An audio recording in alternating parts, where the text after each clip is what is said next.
Hi, and welcome to Fedmail. Thank you for joining us on this Friday afternoon. Let's get right into it. Let's talk about what's gone on in our community, beginning with an event held on Wednesday at Worcester State University. An IDF commander who was one of the first on the ground during the October 7th attacks, responding to the attacks, and in those communities where these atrocities had taken place, he was going to talk about his perspectives on it.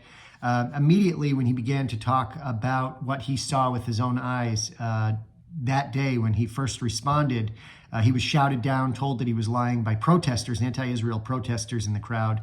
There were a number of them, and university officials did their best to try to keep order. They removed them from the room. Fire alarms were later pulled, which really cut down on the amount of time during the program. But ultimately, the protesters were shouting out that Israel was committing genocide and that the atrocities that were reported on October 7th were lies. And that was fundamentally what they were there to say.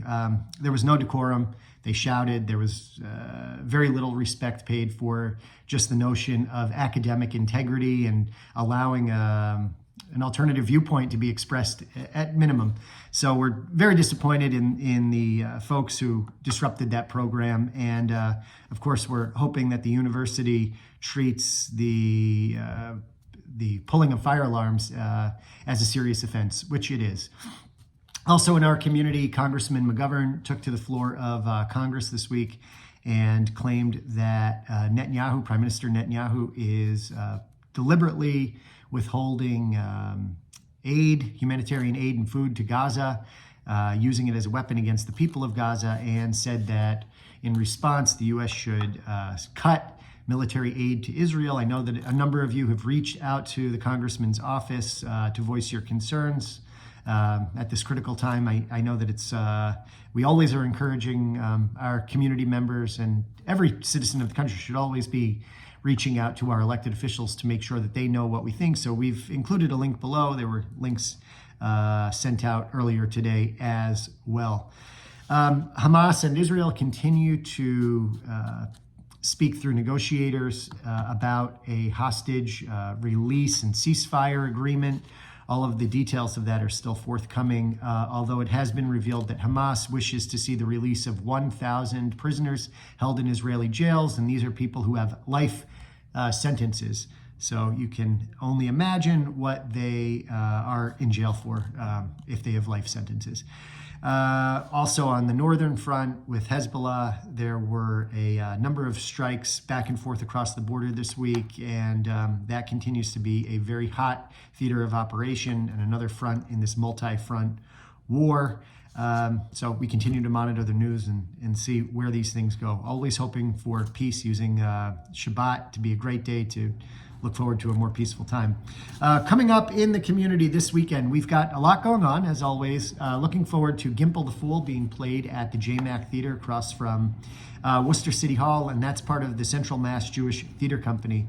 So that will be on the 17th. Also on the 17th, a great cooking program being held at BI, Beyond Bagels at Beth Israel, the Mizrahi Classic, stuffed grape leaves.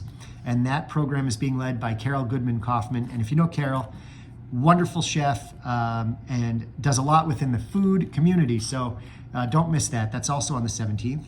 There is a food drive for Rachel's Table beginning this weekend as well, and that runs for several days. You can participate in that by dropping off food at a number of our congregations. PJ Library is having a program at Beth Tikva for Purim, if I'm not mistaken.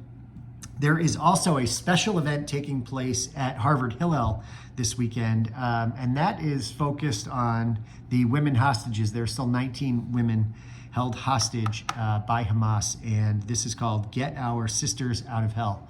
So a very strong message in the title there. And that's, again, held at Harvard Hillel, and I know that there are some local members of our own community affiliated with that program. Thank you to Rena Slovin, actually, for sending that along.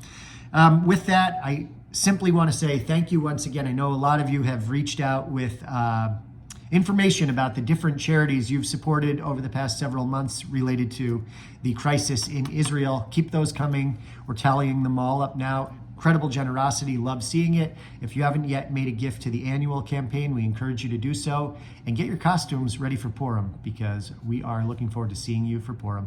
Take care and Shabbat Shalom. Bye-bye.